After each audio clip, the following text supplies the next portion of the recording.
Hello दोस्तों, स्वागत है एक नई वीडियो में।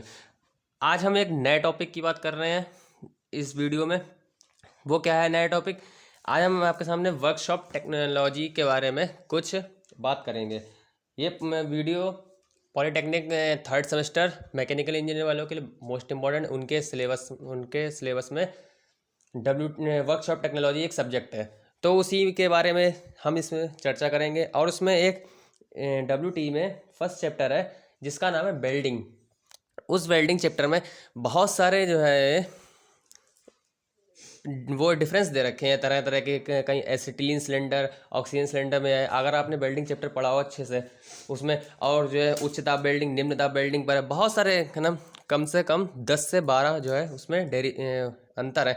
तो मैंने पूरे सारे चैप्टर में उस वाले चैप्टर में से जितने भी डिफरेंस हैं सबको एक जगह लिख लिया है, और आपको जो है सब धीरे धीरे समझाएंगे कि किस तरह से आपको जो है इनको याद करना है और अच्छी तरीके से याद भी हो जाएंगे। क्योंकि ये डिफरेंस इतने ही मोस्ट इम्पॉर्टेंट है कि जो है एग्जाम में कम से कम कुछ नहीं, 1 से 2 डेरिवेशन, वो 1 से 2 डिफरेंस आपको मिलेंगे ही मिलेंगे। बहुत इंपॉर्टेंट है, आपको जो है इसको तैयार करके जाना है।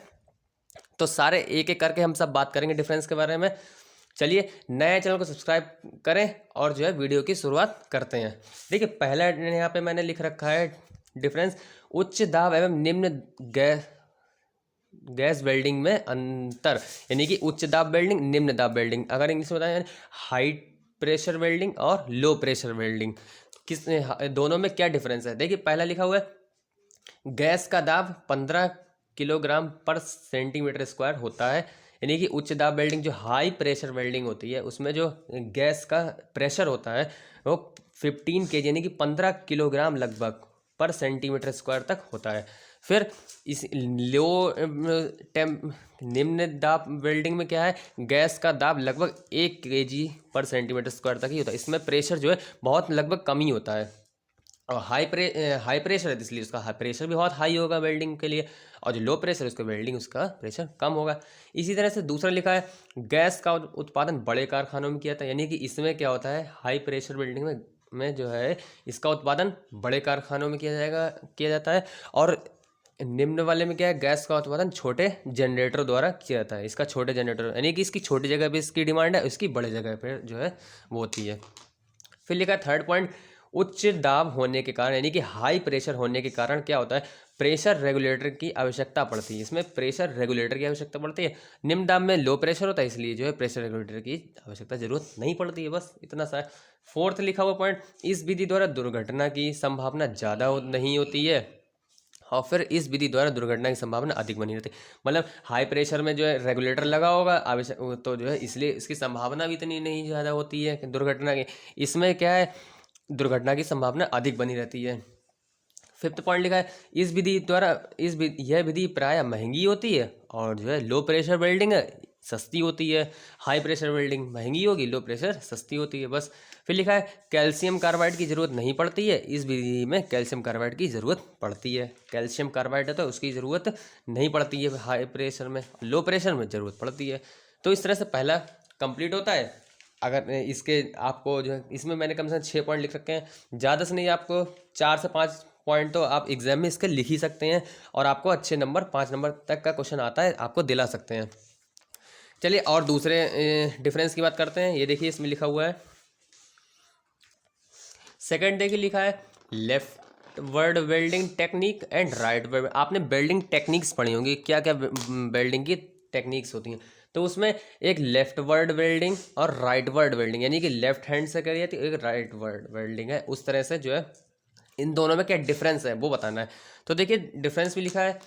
लेफ्ट वर्ड वाले में क्या है, इस तकनीक में वेल्डिंग दाएं से बाएं तरफ की जाती है। यानी कि दाएं से चलेंगे हम, दाएं वाले हाथ से, लेफ्ट से राइट तरफ की ओर वेल्डिंग की जाती है।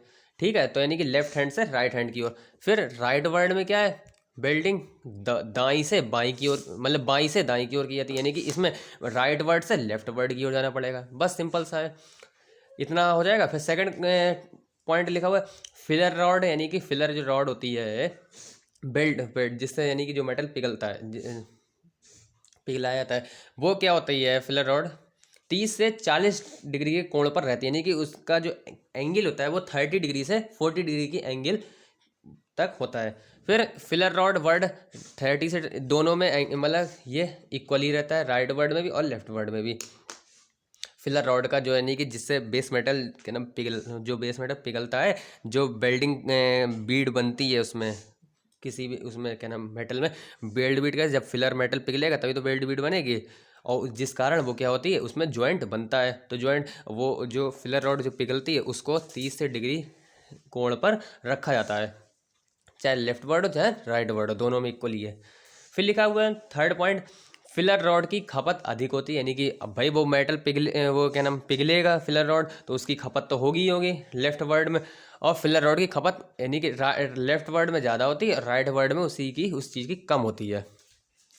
फिर फोर्थ पॉइंट लिखा हुआ है, इस विधि में गैस अधिक खर्च होती है, यानी कि लेफ्ट वर्ड वेल्डिंग टेक्निक में जो है गैस की भी अधिक खर्च होगी, और इसमें गैस की कम खर्च आता है गैस का राइट वर्ड वेल्डिंग में।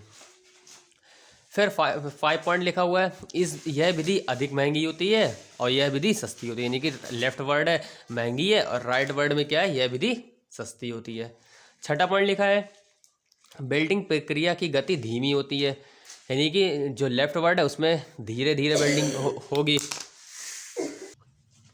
फिर इस वाले में क्या लिखा है, वेल्डिंग प्रक्रिया की गति तेज़ होती है, यानी कि एक में धीमी होगी गति तो एक में जल्दी प्रोसेस उसका पूर्ण होता है।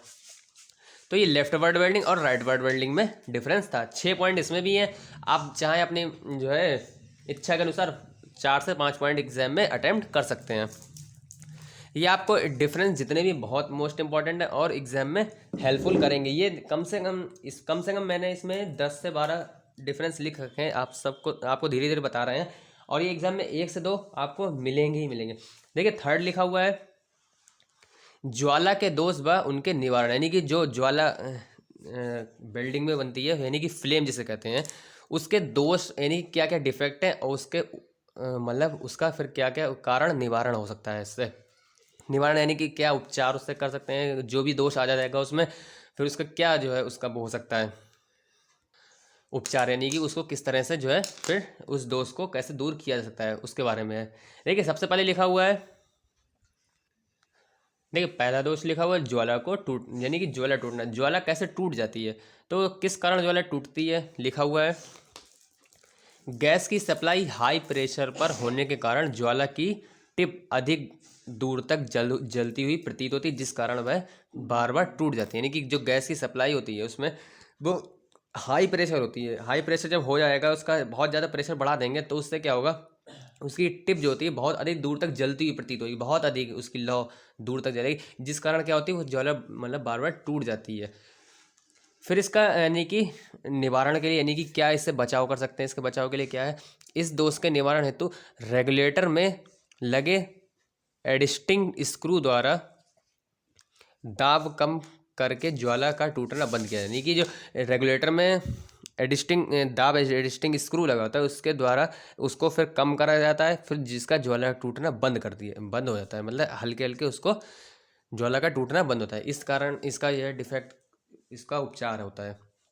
सेकंड देखिए लिखा हुआ है फ्लैशबैक, फ्लैशबैक के बारे में लिखा है, इस दोष के कारण ज्वाला टॉर्च में वापस चली जाती है तथा हैंडल को गर्म भी कर देती है, यानी कि यह दोष क्या है, ज्वाला टॉर्च में वापस चली जाती है और हैंडल को भी कम गर्म कर देती है। फिर दोष के लिए क्या है, इस दोष के निवारण है तो टॉर्च में लगे दोनों निडल बॉल्वों को बंद कर देना चाहिए, यानी कि दोनों निडल बॉल्वों को बंद कर दें तो जो है ये गर्म नहीं होगी इतनी।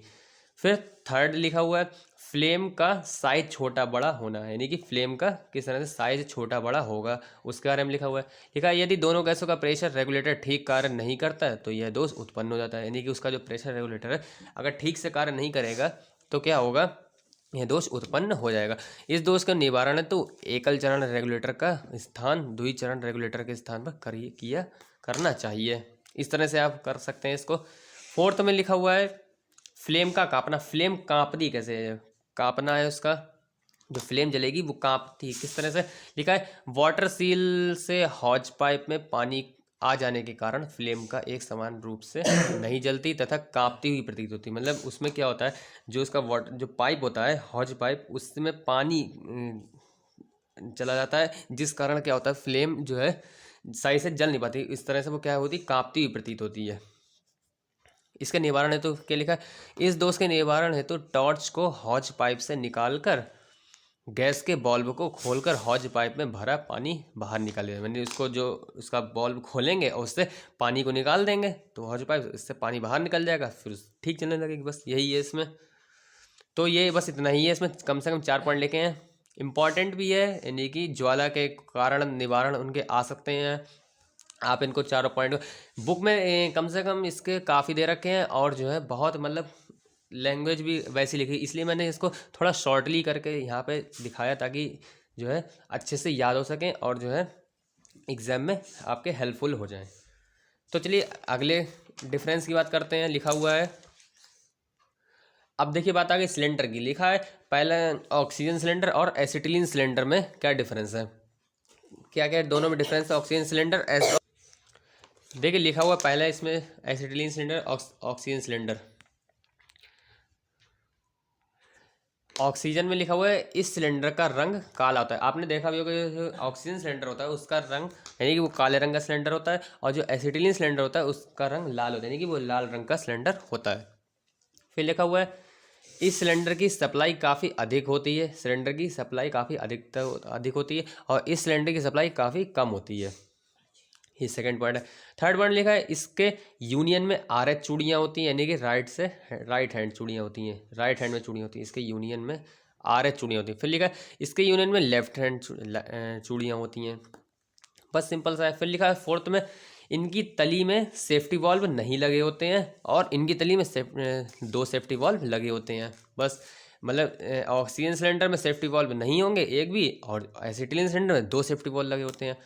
फिर 5वां पॉइंट लिखा है इस सिलेंडर में 7 मीटर क्यूब ऑक्सीजन 120 से 150 पर सेंटीमीटर स्क्वायर के दाब पर यानी कि प्रेशर पर होती है, और एसिटिलीन सिलेंडर में क्या होता है 6 मीटर क्यूब एसिटिलीन 15 से 16 kg पर सेंटीमीटर स्क्वायर के दाब पर होती है।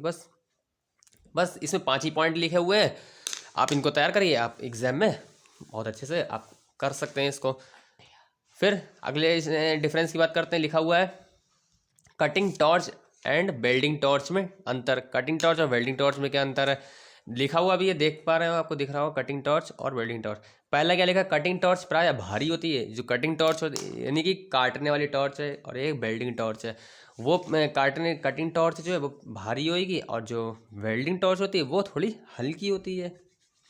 सेकंड पॉइंट लिखा है इस टॉर्च का नोजल 90 डिग्री पर अवतल होता है, यानी कि जो कटिंग टॉर्च होती है उसका नोजल यानी कि 90 डिग्री के एंगल पर, यानी कि L साइज में जैसे 9 बनता है L, उसके आकार पर अवनत होता है।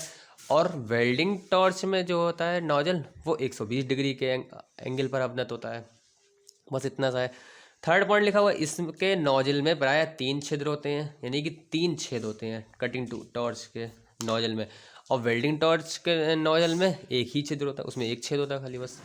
तो दोनों में यही डिफरेंस है। फोर्थ लिखा हुआ इसका प्रयोग कर्तन हेतु, यानी कि कोई भी औजार को काटने हेतु करते हैं इसका कटिंग टॉर्च का।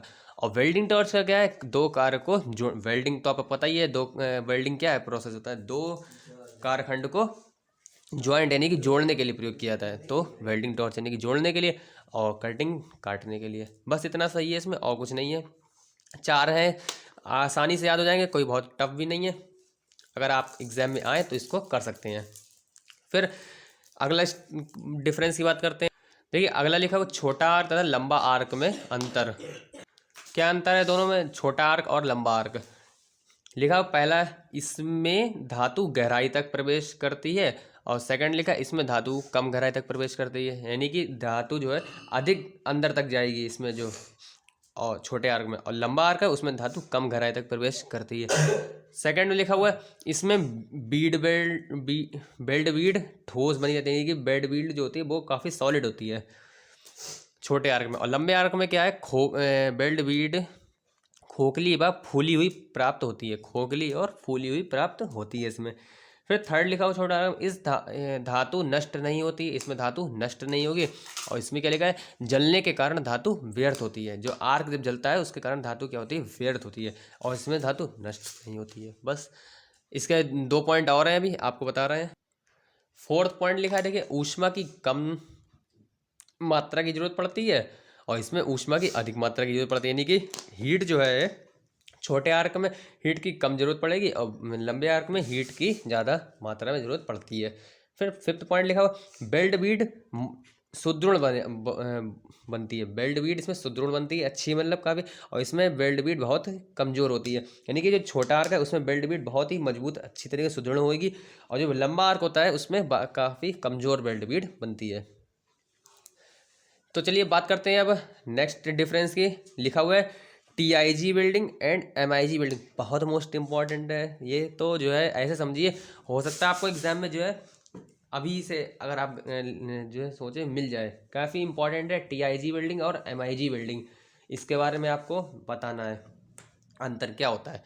देखिए पढ़ते हैं अच्छी तरीके से, इसको समझ में आएगा धीरे धीरे। लिखा हुआ है TIG वेल्डिंग, सबसे पहले क्या है पॉइंट, इस प्रक्रम में नॉन कंज्यूमेबल इलेक्ट्रोड का प्रयोग किया जाता है। इसमें नॉन कंज्यूमेबल इलेक्ट्रोड का प्रयोग करते हैं और इसमें कंज्यूमेबल इलेक्ट्रोड का प्रयोग करते हैं। MIG वेल्डिंग में TIG में नॉन कंज्यूमेबल और MIG में कंज्यूमेबल इलेक्ट्रोड का प्रयोग किया जाता है।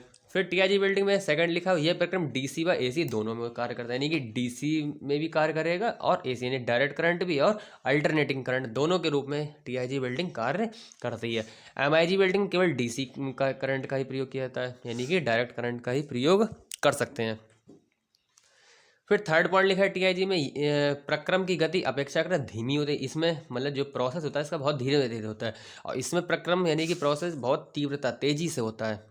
डायरेक्ट करंट मिलता है इसलिए इसमें तेजी से प्रक्रम होता है और ये AC DC दोनों के जरिए होता है, इसलिए इसमें धीमी गति इसकी होती है।